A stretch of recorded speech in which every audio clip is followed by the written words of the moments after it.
বিসমিল্লাহির রহমানির রহিম। প্রিয় পটিয়াবাসী, আসসালামু আলাইকুম। পটিয়া উপজেলার ঐতিহ্যবাহী কচুয়াই কালো জামে মসজিদ সংলগ্ন হযরত মাসুম আলী রহমতুল্লাহ আলাইহির পবিত্র বার্ষিক উরুস শরীফ উপলক্ষে আমরা প্রিয় দেশবাসী, প্রবাসী,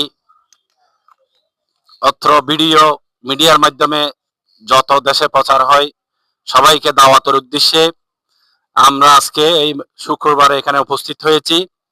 আমাদের পবিত্র উরুস শরীফ, সুসজ্জতম উরুস শরীফ হওয়ার কথা ছিল 22শে ফাল্গুন 7 মার্চ, কিন্তু পবিত্র রমজান হওয়ায় রমজানের পবিত্রতা রক্ষার্থে আমরা এলাকার প্রত্যেকটি মানুষ, উরুস পরিচালনা কমিটি, প্রত্যেক সমাজের প্রতিনিধি সহ বসে একসাথে আমরা সিদ্ধান্ত গ্রহণ করেছি আমাদের পবিত্র উরুস শরীফ অনুষ্ঠিত হবে আগামী 27শে মার্চ, রোজ শুক্রবার 13 চৈত্র। উক্ত উরুস শরীফে আপনাদের সবাইকে উপস্থিত হওয়ার জন্য এলাকাবাসীর পক্ষ থেকে, উরুস পরিচালনা কমিটির পক্ষ থেকে সকলের কাছে দাওয়াত রহিল। আমাদের উরুস শরীফ হচ্ছে আগামী 27শে মার্চ 23শে চৈত্র, রোজ শুক্রবার, অর্থাৎ আগামী শুক্রবার। আপনারা সবাই পবিত্র ঈদ উপলক্ষে সবাই বাড়িঘরে আসবেন, সবাই আছেন।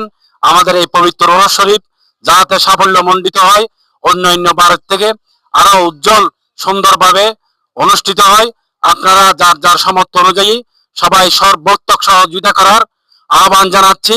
বিশেষ করে পটিয়ার নবনির্বাচিত মাননীয় সংসদ সদস্য আলহাজ এনামুল হক এনাম সাহেব এবং পটিয়া উপজেলা নির্বাহী কর্মকর্তা, পটিয়া থানার ভারপ্রাপ্ত কর্মকর্তা সহ সর্বস্তরের প্রশাসনের নিকট আমাদের সার্বিক নিরাপত্তার সহযোগিতা করার জন্য উরুস পরিচালনা কমিটির পক্ষ থেকে, কচুয়া এলাকাবাসীর পক্ষ থেকে হযরত মাসুম আলী রহমতুল্লাহ আলাইহি কচুয়াই কালো মসজিদ, এই দক্ষিণ কচুয়া এলাকাবাসীর পক্ষ থেকে সবার কাছে উদাত্ত আহ্বান জানাচ্ছি। আসসালামু আলাইকুম।